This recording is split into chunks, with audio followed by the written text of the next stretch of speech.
I am standing on the outer esplanade of Stirling Castle, and the first thing that strikes me is how the ground itself seems to slope with memory. Stone underfoot, worn smooth by centuries of boots, hooves and bare feet, catches the light of a low sun that slides across the river Forth below. The castle sits like a stage at the narrowing of Scotland, a ridge of battlements, towers and scarred curtain walls that have watched armies cross the river and crowned newborn kings. I can feel the weight of that continuity, how the same battlements that once rang with trumpets now hold only the echo of visitors' footsteps. And I know why this place mattered and still matters to everyone who has ever claimed it as a kingdom's heart.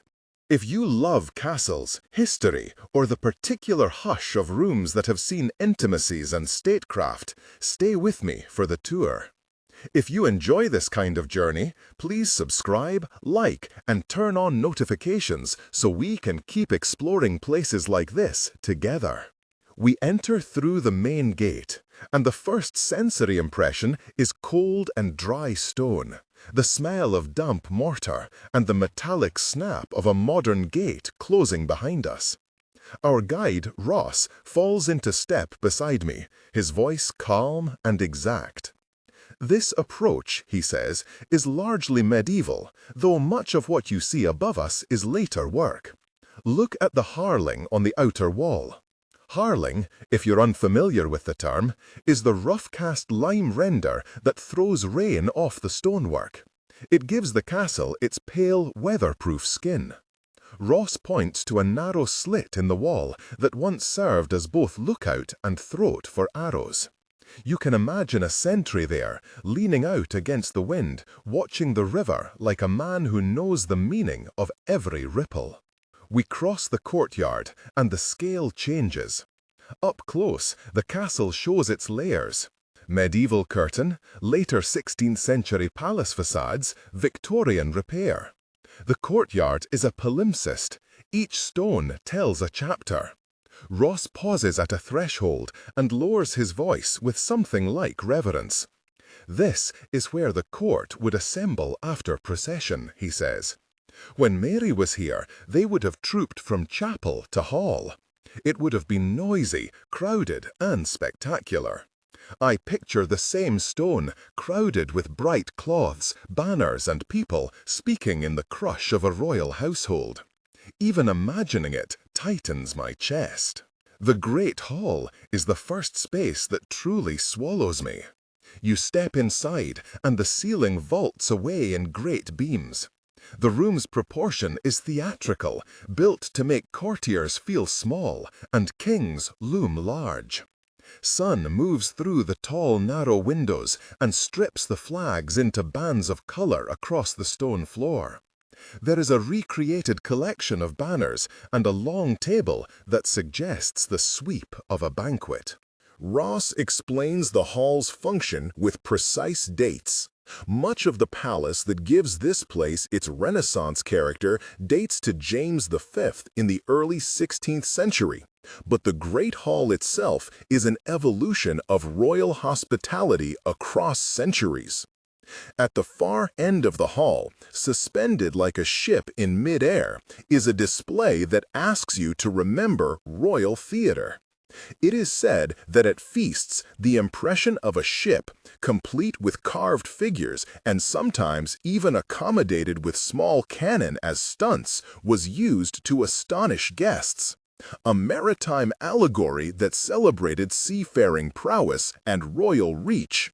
We can't know the exact props used at Mary's childhood banquets, Ross cautions, but the spectacle is part of what court life was, an ongoing performance. I can almost hear trumpets and forks clinking, the low notes of viols, the murmur of nobles exchanging news. Moving from the hall, we find the chapel royal. The light here is thinner, the air carries a faint scent of beeswax and old wood, and the space contracts, as if the architecture itself taught humility. The chapel was where coronations and baptisms were conducted. It is where infant Mary, having become queen at only a few days old after the death of her father, was taken for her anointing in 1543. I touch the wooden pew rail, careful, and imagine a procession that must have balanced ceremony with urgent politics. A nation mourning, but needing a symbol of continuity. The words on the wall explain how a child could be both sovereign and pawn, an image of power and of vulnerability at once. Ross recounts the famous line of events with the historian's caution. Mary was born in December 1542 and crowned in Stirling as an infant the following year, he says. The coronation had to cement legitimacy. It wasn't simply pomp. It was a political necessity. There are anecdotes that follow the factual skeleton. Stories of attendants distracted by a crying child, the queen's garments being adjusted by women who had known better times. It is said, perhaps plausibly, that the noise of a coronation sometimes made infants cry, and there's a local tradition that Mary wept during her early ceremonies, an image that compresses both tenderness and the weight of duty. Whether every detail is recorded or later romance, these human notes anchor the history to flesh. Leaving the chapel, we climb to the royal apartments where the palace's greatest intimacy is preserved. James V and his successors refashioned these rooms with plasterwork, vivid colors, and painted ceilings. Decorate meant to declare monarchy's refinement. The paint has not survived intact, though careful restoration has returned fragments of birds, scalloped ciphers, and courtly symbolism to their original places. Here, when Ross mentions cipher, he is referring to a royal monogram, the intertwined initials or motifs a sovereign used to mark objects as personal property. The ciphers carved into beams and carved on chimneys are fingerprints across time. One of the rooms, reconstructed with the bold stencils of its original decoration, makes me feel as though I have walked into a jewel box. The walls are patterned in deep blues and reds, and the fireplace is carved with emblems of wolves and lilies, heraldry that once broadcast alliances and claims. I run my fingers cautiously along a stone window ledge and feel the cold print of centuries. The scale of the bedchamber makes private life look austere beside duty.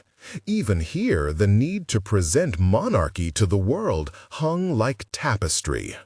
There is a small, humanizing story tied to these chambers, the birth and early life of Prince Henry, son of James VI, who was baptized at Stirling in 1594.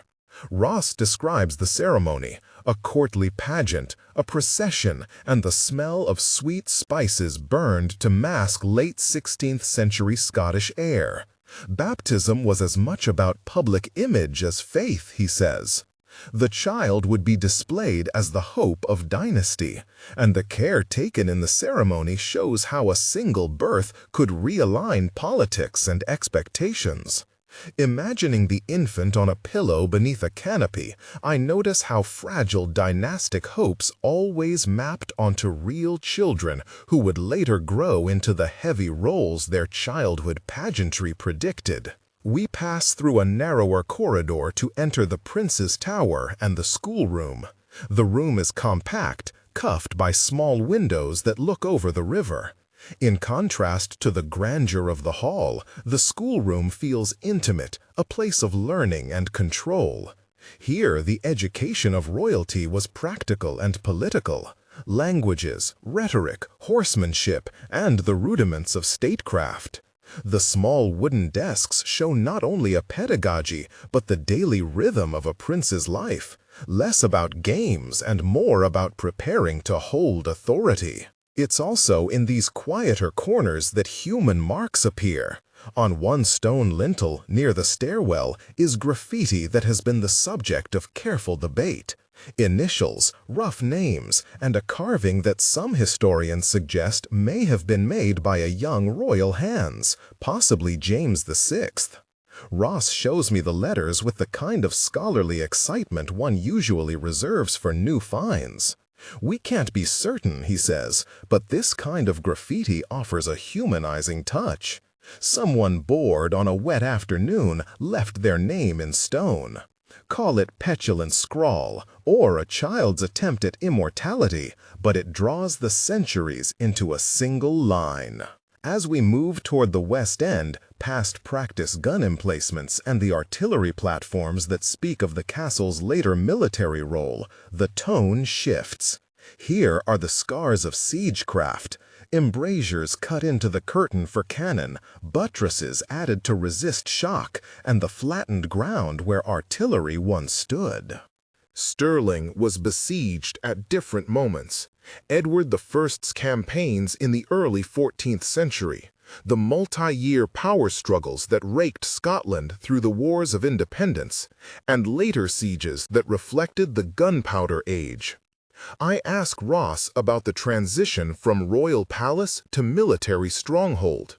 He explains how architecture adapts.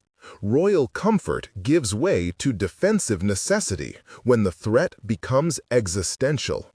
This place was both a home and a fortress, he says. Those dual functions shaped every stone. The story of William Wallace and the nearby victories offers dramatic context. Wallace's triumph at the bridge in 1297, Robert the Bruce's success at Bannockburn in 1314, events in the landscape around Stirling are part of the narrative that has always made this castle a prize.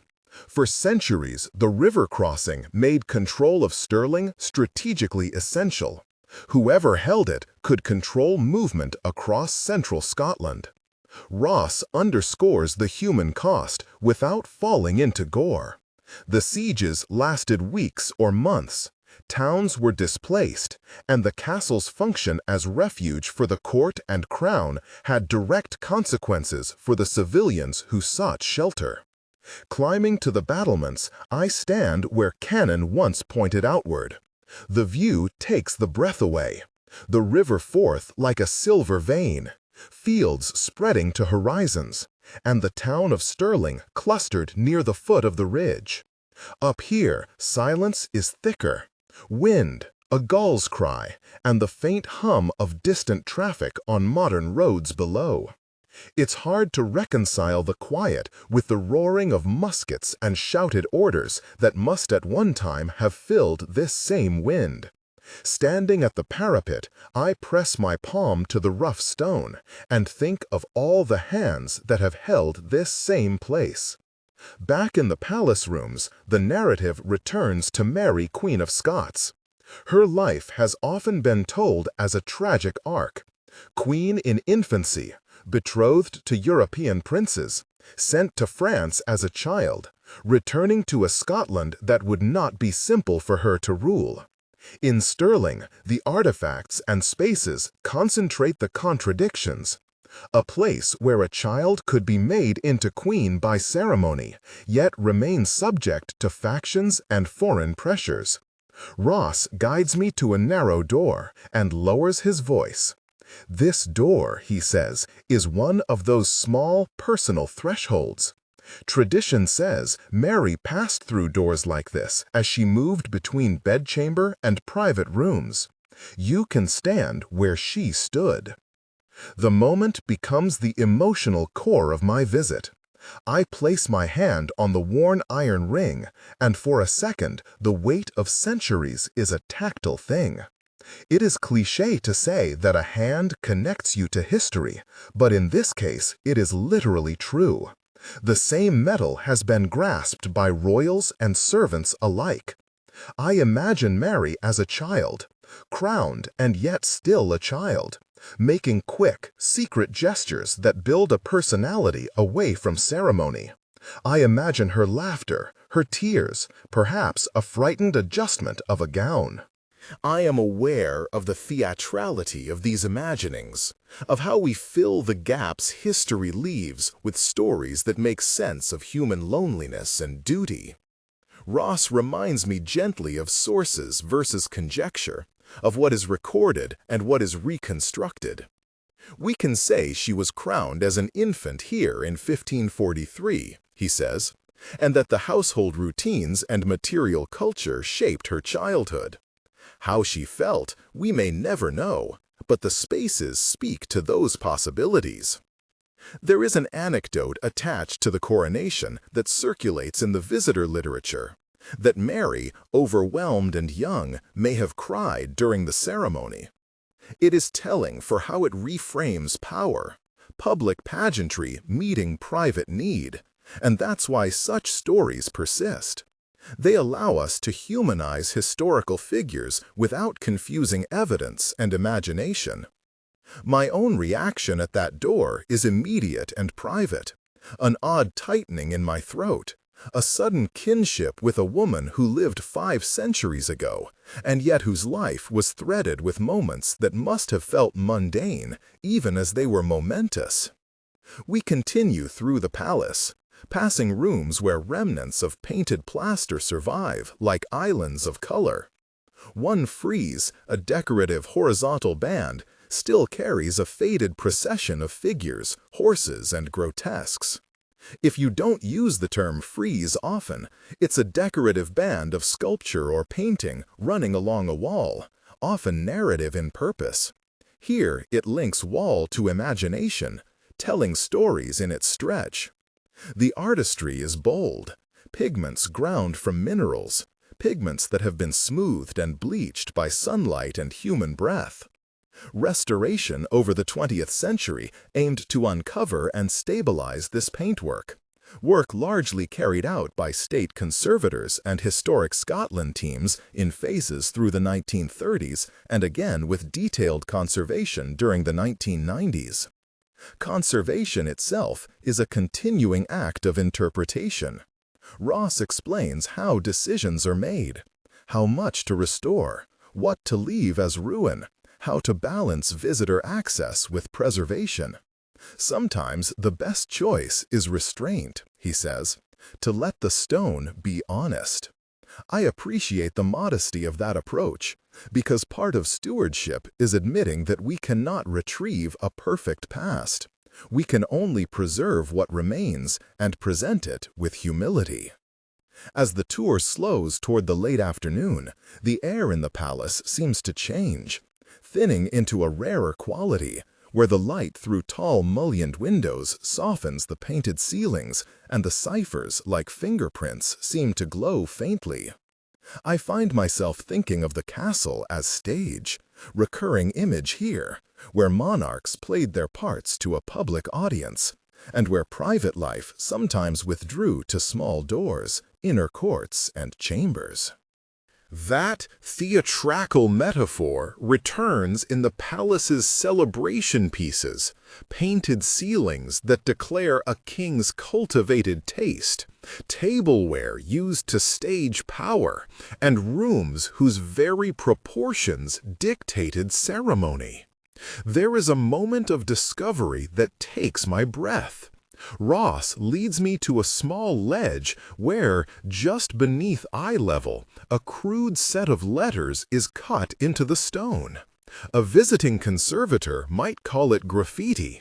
A romantic might call it a child's signature. It is likely later in date, Ross says, but some have suggested royal hands. We mark such hypotheses carefully in our notes. The possibility that a hand from the 16th or 17th century left a casual mark is intoxicating. It turns the immense sweep of history into an intimate narrative of boredom, pride, or play. I trace the shallow groove with my finger and feel the depth of accumulation. Grime, centuries of touch, a human impatience made permanent. This is where the tour's emotional peak begins to gather. To touch stone touched by names that appear in textbooks, Mary, James, Prince Henry, is to be granted a sliver of continuity. It is not proof of any grand truth, but it is proof that humans form threads of presence across time, one hand to another, one mark to another. We pause in an antechamber that looks out toward the river, and Ross tells me of later periods, when the castle was more military than royal, when artillery and the needs of garrison life trumped courtly display. The 19th and 20th centuries saw phases of repair that both preserved and reinterpreted the place. The Ministry of Works in the early 20th century intervened to stabilize structures. Later, in the 1990s, more nuanced conservation tried to reconcile public access with careful scholarship. Those projects, Ross says, were about inhabiting the past responsibly. I think about how every era layers meaning, and how stewardship is as much about the present's choices as it is about the past's facts. We move finally toward a small gallery that hints at domesticity, tapestries, chests, and a display of objects that would have been used in daily life: spoons, a candlestick, a child's toy. These are the things that anchor sovereign biography to ordinary habit. Mary as queen is a figure of state. Mary as child might have toyed, complained about bedtime, or been kissed by a nurse. Seeing such objects closes the distance between us. History, at its most persuasive, makes the human aspect unavoidable. The light is fading now.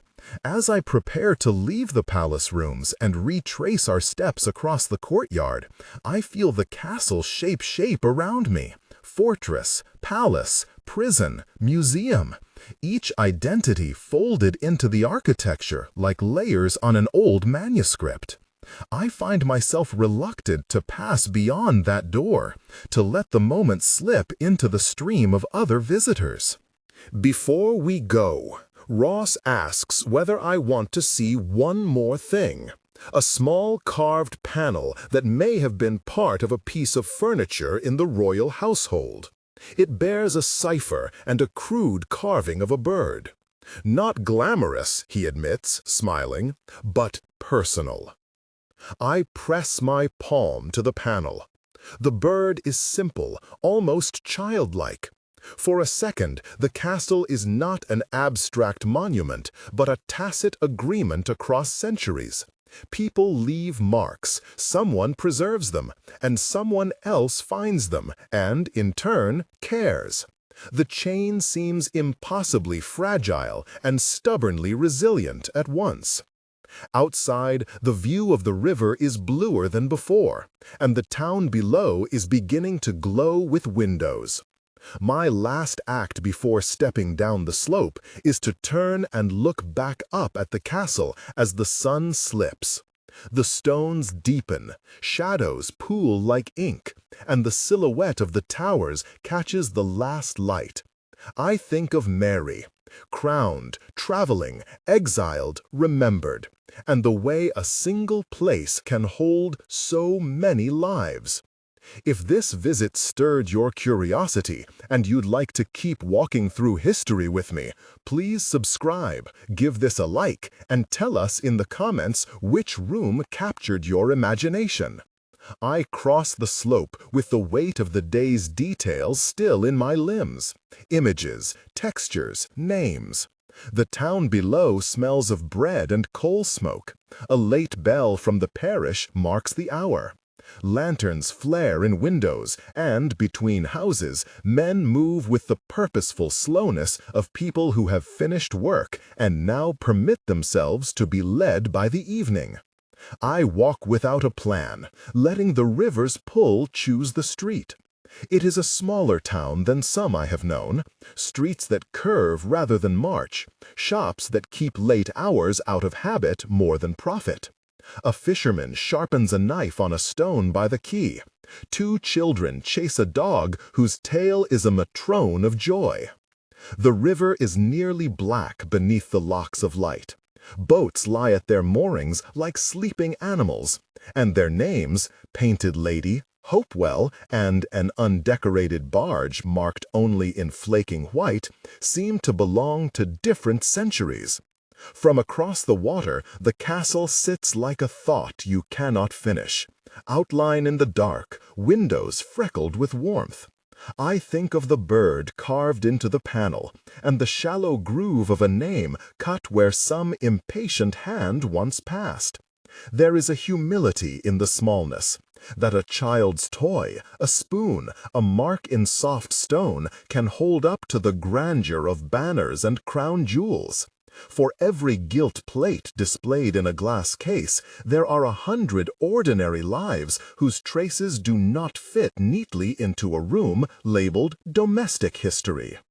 At the inn, one of those places where the plaster and the stories are the same age, I find a table by the fire. The room hums with the low accord of strangers sharing a night. 2 men play cards. A woman in a thick shawl reads from a small book with the same care with which a conservator might inspect a manuscript. The landlord, a broad-shouldered man with a scar at his eyebrow, sets down a tankard and asks where I came from. When I say the castle, he nods as if approving a name he knows well. "Used to be," he says, wiping a ring around the pewter. "We used to bring lads to sweep the North Court, found all sorts. Once a child's shoe, had a little bell sewed to it. Made us think of their feet, didn't it? How they only ever wanted to run." His story is not unique. In every place, the small found things change the scale of the famous. I tell him about the carved bird, about Ross and the conservators, and the hush in which rooms keep their reputations. He listens, then, as if remembering something he had forgotten, says, "There's an old chest in the vestry, been there since my grandfather's time. They say when they opened it, years back, there was a bundle of letters wrapped in oilskin. Not important, mind you, mostly accounts and complaints. But one of 'em had a child's scrawl on the flap. We keep it in the back now. Folks come, they want to see the big things. The rest collect in drawers." His casual reverence for drawers and chests is a kind of piety. It suggests that a society's memory is not only its memorials, but the accumulation of what people put away, the tidy and the unwanted. We talk of conservation in practical terms, humidity, pests, and the stubborn cost of oak. But the landlord returns always, between stories, to the surprising tenderness of found objects. He has no training in catalogs, yet he sees the same point Ross articulated earlier. Stewardship is a moral act as much as a technical one. I write notes by the fire, impressions, phrases, for a piece that is at once travelogue and argument. By the time my hand cramps, the inn is thinning. One of the card players tips his hat and asks where the castle ranks among the places I've visited. I hesitate, thinking of courtyards that double as prisons, of ceilings painted with a king's plans, of the finger-worn groove carved centuries ago. It feels less like a relic and more like an invitation, I say, not to venerate, but to enter a conversation. Conversation is the word Ross would use. He said something similar when we stood in the antechamber. And it occurs to me now that preservation is an act of translation. Decisions about whether to show an embroidered cuff or keep it in the dark vault are at heart choices about what to let speak. Those choices are never neutral. They answer quiet questions about who is worthy of being remembered and how. A gilded chair attests to a ruler's taste. A child's spoon insists on a child's existence. We prize the grand to prove significance. We must also steward the small to prove compassion. That night, my room smells faintly of lavender and old wood. I set the window open and listen to the town fold itself into sleep. From below comes the low thrum of a single piano, someone practicing an old tune until it is steadier than memory. Before sleep takes me, I consider the ethical problems that shade Ross's cheerful professionalism. He had spoken of inhabiting the past responsibly, and I can hear now the scale of responsibility that line implies. The need to keep something intact for strangers, the duty to interpret without imposing, the temptation to tidy away discomfort. Which histories are embroidered and which are patched? Which corners are lit and which remain dim?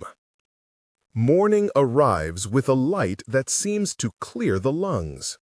I meet Ross again at the market square, where he has promised a last favor, a brief visit to a small, unglamorous room in the castle where a selection of archival records are kept. He warns me it is not open to every tourist. Paper needs different care than stone, he says, with the expression of someone who understands the difference between things that endure and things that decay. His greetings are no longer the casual professionalism of a tour guide, but something warmer, almost conspiratorial. We pass through a gate and down a corridor that smells faintly of wax and ink. The archive is a low-ceilinged chamber, north-facing, to keep light low and mild. The air feels lenticular, still, preserved. Drawers and shelves stand like sentinels.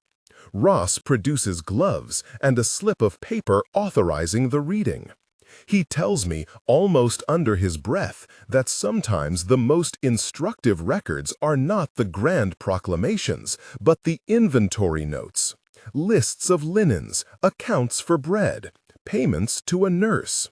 They remind us, he says, that the life of a court was also laundry, also ration. We open a folio not because it holds state secrets, but because it has the virtue of ordinariness.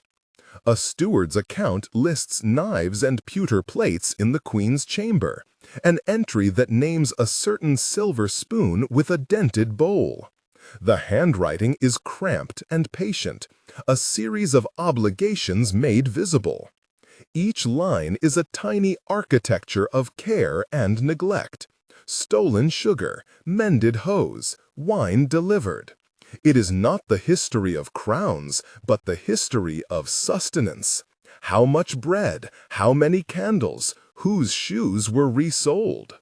Then Ross reaches for a packet bound in oilcloth. When he unties it, I recognize the texture from the innkeeper's tale. Inside are letters, folded thin with age. The first is a child's scrawl, sharp, diagonal, uneven, on a scrap that had once encased a parcel. Ross reads it aloud.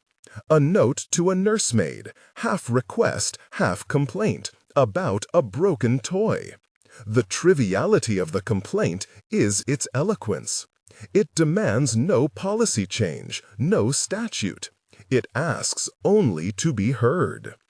I think of the carved bird and the scuffed spoon, of the conservator's note and the landlord's drawer. There is a thread here that resists the spectacle of monuments, a thread woven from small acts of care and small acts of forgetting. The castle's tower may attract visitors for the drama of monarchy, but it refuses to be only a stage. It insists upon the incidental, the cunning repair, the overlooked laundress, the hidden letter.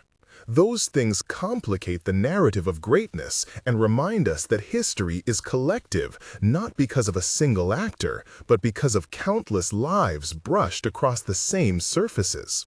Ross looks up from the letters with a kind of tentative pleasure. You see, he says, the archives are not a neat end to a tour. They're a beginning. People come for a crown and stay for the crumbs. I leave with a photocopy of the child's note and a promise to write a piece that gives weight to crumbs as much as crowns. The morning is bright enough to make the castle seem close to perfect again, but I carry with me the intimacy of oilcloth and scrawl. On the quay, I pause to watch a barge nudge its way past reeds. The boatman, a man about my father's age, tacks a net, his hands smooth from years of work. I think of continuity again, not the ceremonial sort, but the kind that keeps a community fed and places standing by small, skilled labor. History is not only spectacle, it is the ongoing, often invisible labor that makes spectacle possible. As I prepare to leave town, Ross slips a folded map into my hand and names a few other sites.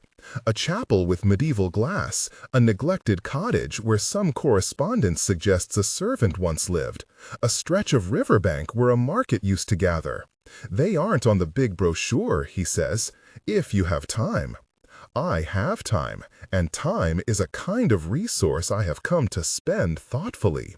The next stop on my itinerary is not a palace, but a parish register office an hour upstream, a modest place where the minutiae of lives were recorded in leather-bound books. I fold the map like a promise and set my bag on my shoulder. There is a small, urgent part of me that wants to gather every possible fragment, to read the names that don't make headlines but make families, to trace the margins where human lives were lived without fanfare.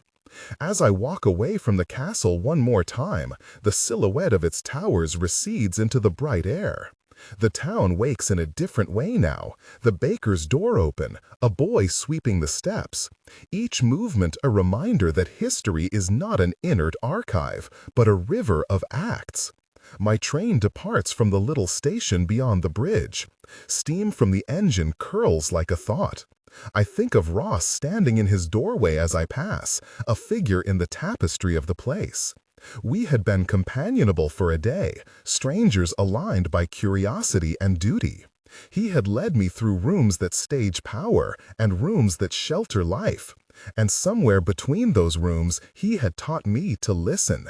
There are more rooms to visit, more letters to unfold. The map in my pocket rustles faintly, an eminently practical sound. And as the wheels begin to hum, I settle into the forward movement of travel, thinking about the ethics of display, the resilience of small marks, and the strange generosity of stone that allows a child's scratch to endure. The archive has given me a new angle, not anthologies of greatness, but a lexicon of daily things. I plan my questions for the register office even as the countryside slides past, stitched in hedgerows and the occasional stone cottage. By the time the train unrolls into countryside, my notes are a small, accumulating stack. I will write about the carved bird. I will argue for keeping the child's scrawl visible to curious fingers under supervision. I will press gently for a balance between access and preservation. But for now, I let the landscape set the agenda. Fields have their own patience. They do not need to be admired. They only need to be understood. The station where I disembark is smaller than the guidebook suggested. A clerk with a pair of round glasses examines my request and, after a moment, points me toward a side door. The register office is that way, she says. You'll need to sign in. Gloves in the cabinet. There is the same practical intimacy here as in the inn, the same recognition that history lives as both policy and touch. I pass beneath a small plaque commemorating a local benefactor, and then enter a cool, dim room scented faintly of dust and binding glue. The clerk logs my name, and for a second, as she turns the page of the visitor book, the room feels like an instrument being tuned. I set my bag carefully on the floor and take up the first volume. The handwriting is sometimes a cipher and sometimes almost a photograph. Births noted in a hurried hand, deaths penned with a deliberateness that suggests ritual, marriages sealed with the looping script of witnesses. Names cluster like constellations, family after family linked by patronymic notes and recurring trades. There is a curious intimacy in legibility.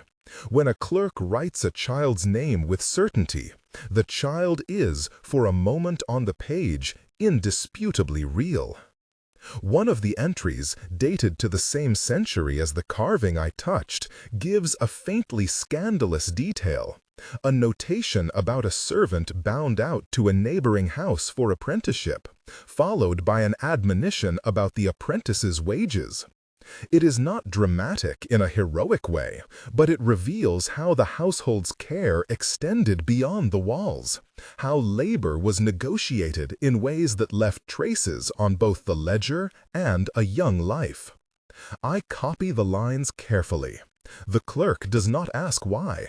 She seems to know that curiosity in books is not a threat, but the necessary condition of memory-making.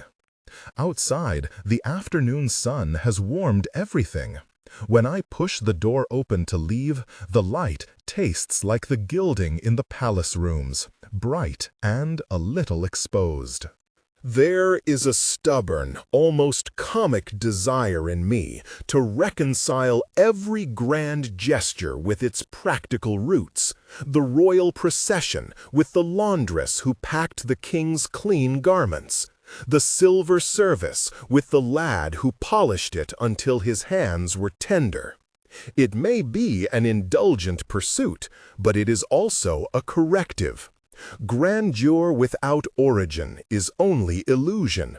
Humility without context is only sentiment. The archive, the inn, the quarry of stone. Each place returns the mind to this necessary tension. As evening approaches again, I make my way back toward the river, this time with a slow certainty. I have gathered fragments, a child's scrawl, a steward's list, a landlord's story. Not enough to finish a history, but enough to change the questions I will ask of future rooms. The castle looms into view, less monolithic now, more humanly proportioned by knowledge. There is a comfort in that, not in diminishing the past, but in recognizing its composite nature. I will return to the castle another day, perhaps to see the chapel glass, or to ask the conservators about the limits of touch.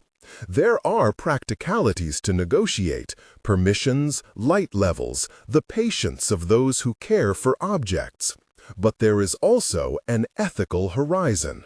What obligation do we have to let future hands read the same surfaces we do?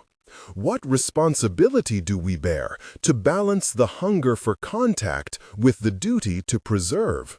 Walking along the riverside, I think of the many small transgressions and acts of care that add up to a place. A child's carved line, a clerk's tight script, a landlord's drawer, Ross's patient explanations. They are not competing claims, but mutually necessary ones. To see the castle as a single story is to miss the tenderness of its seams. To hoard its fragments is to allow history to be owned by the few. The task, then, is not to choose, but to weave. The quay is quiet now. A bargeman's lamp glows, and there is the soft slap of water against timber. I stand a while, holding the photocopy of the child's note, feeling its rough edge against my palm. It will be with me for a time, a token to animate whatever I write next. Beyond the water, the castle keeps its watch, patient and patient-making. I fold the map and slip it into my pocket, aware that I have only begun the conversation I came to hear. A carriage rumbles by, indifferent to the modest dramas of my reflections.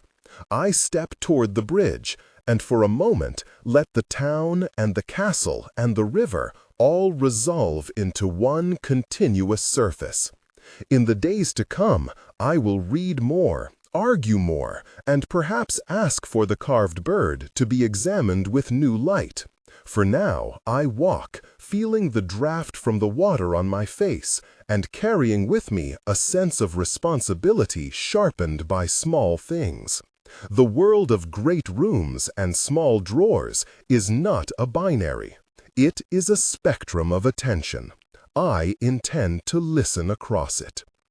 I wake early the next morning with the photocopy folded beside my notebook as if it were a talisman. The river under the window is silver and thin with fog. I dress in the same practical clothes I wore yesterday, less for style than because the pockets are already trained to carry small things. A pen, the map, the photocopy. The town is waking in stages. Bakery ovens exhale. A herald bell rings once for a saint I do not know, and a cart creaks toward the market. The castle, seen from the hill road, keeps its quiet outline against a sky that is not yet decided on color. At the gates, I am met by the conservator Ross arranged, a woman whose gloves are always immaculate, whose jacket pockets are full of tiny tools and folded notes. She moves with the assured calm of someone who has learned how to say no and how to say yes in the same breath. There is a ledger of permissions. She slides the pages toward me with a tact that is not the same as kindness, but is kin to it. We sign the modest, unavoidable forms, the documents that make careful contact possible. Light will be better in the chapel, she says, and by that she means not only the windowed room, but the way light alters the reading of a surface. We go there by way of the storerooms, past racks of cushions and lengths of tapestry whose colors have become softer as if through memory. She unlocks a case and sets the carved bird upon a cushion of acid-free cloth. Up close it is no smaller than a fist, but its presence is larger. The curve of the beak, a nick on the wing where some impatient hand went too far. Ross has brought a magnifying lens and a hand lamp that can be set to different temperatures. She tests the beam on the bird and then on the nearby stone. The glass of the chapel catches the light and throws it back in a slow, patient way. We work by the light of small things. Under the lamp, the bird yields details I had not felt with my fingers. An almost invisible undercut where a second carver corrected the line of a feather. A tiny series of stipples which might be tooling or might be a child's playful repetition. Ross traces them with the tip of a soft brush, like a musician testing the tune of something familiar. There are two hands here, she says at last, not as conjecture, but as accounting. A practiced cut and an unsure one that followed. The thought of that tandem, the pro and the apprentice, the master and the child, makes my chest tighten pleasantly. It is what I came to see, not a single heroic maker, but a small crowd of makers, each leaving a debt of presence. We photograph carefully. Ross calibrates the lights and, as if the process requires benediction, murmurs the file name into her small notebook, bird_stem 03. It is a clumsy modernness. File names are the way we tether the past to our machines. But the care she takes to set the bird gently back in its cushion undoes any small discomfort. When she lifts the photocopy from where I had placed it on the table, she smiles, the sort of smile that registers approval across professional lines. "You kept it clean," she says. I take this as praise. There is a short moment when she leans over the bird and, with gloved fingers, runs a tiny, calibrated light across the carved surface at an oblique angle. A shadow catches in a way that suggests something else, letters perhaps, or a mark so faint it has been worn near to nothing. Ross steps back and fetches a microscope. For a while, we are silent except for the small sounds of work, the click of the camera, the rustle of gloves, the distant murmur of a church service beginning. The mark resolves into the curve of two initials. They are not the royal initials one expects carved into palatial things, but the looped, careful letters of a child who had learned to write by watching an adult's hand. A.H. A date follows, nearly indecipherable, half worn by touch and time. Ross traces the numerals with the tip of her brush and then cites a year that places the child's hand alongside the ledger entries I had copied the day before. The ledger and the surface now speak the same sentence. There is an immediate, simple joy in such concordance. It is, at once, evidence and consolation. That the child's scrawl in the margin of a household account and the child's timid cut along the bird's wing are not separate artifacts but parts of an accidental unity. The castle is not only the archive's list, or the chapel's glass, or the bird alone. It is a human knot. To see two strands touch is to be less lonely in the desire to tell the whole. We discuss what is possible. Ross talks of reversible consolidants, of cleaning under microscopes, of leaving patina where it speaks of age. I talk about publication and the temptation to show every detail to a hungry public who will click and move on. We strike the steady compromise of people used to shared custodianship. The bird will be conserved in a way that allows future hands to study it, but with a strict limit on direct contact. High-resolution images and measured rubbings will be made available to scholars. A facsimile will be produced for tactile study, so that curiosity need not be defeatist. When the conservatory steward opens the door to bring us tea, the smell of it, tea brewed long and lightly, drops into the chapel like an ordinary blessing. We sit for a while with cups cooling in our hands and discuss names. The child's, the household's, the laundress who might have packed the king's garments. We imagine, without hubris, the small economies that turned threads into ritual. None of us can speak for any of them with authority. All of us, in small ways, are called to listen. My role feels suddenly clarified, not as the one who discovers, but as the one who translates. The photocopy in my pocket becomes less a secret relic and more a first step in a chain of transmission.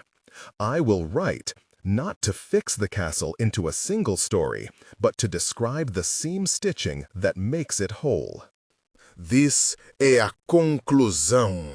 Aumente a emoção para o nível máximo, mantendo a potência, e termine com uma pausa solene e impactante. The exchange is small and exacting. A human reaching for a thing, and the thing returning its history as a tremor you can hear in the chest. Later, when the gallery is closing and the volunteers sweep the floors, I walk down to the quay where the bargeman's lamp burns as it did the first night I photographed the photocopy. The river moves without fuss. I fold the map, the same map I folded before, and place it back into the pocket of my coat. I have done the thing I set out to do, not by claiming the past, but by arranging it so that others might claim it too. The seams of the castle remain visible. The bird is not made into a single emblem. It keeps its small contradictions. I stand a while and listen to the water. There is, after all, no final accounting. New hands will come. New questions will be asked.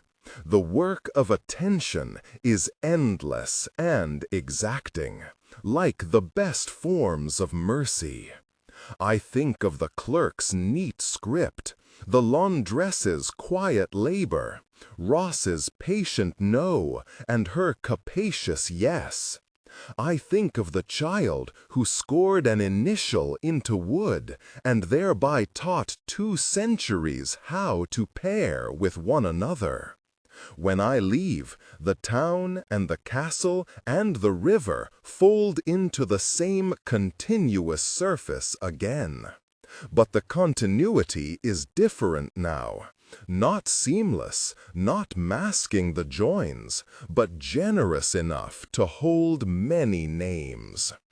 I walk home with the photocopy in my notebook and the knowledge, small, sufficient, that to tell is also to safeguard. The castle keeps its watch, patient and patient making. So do we.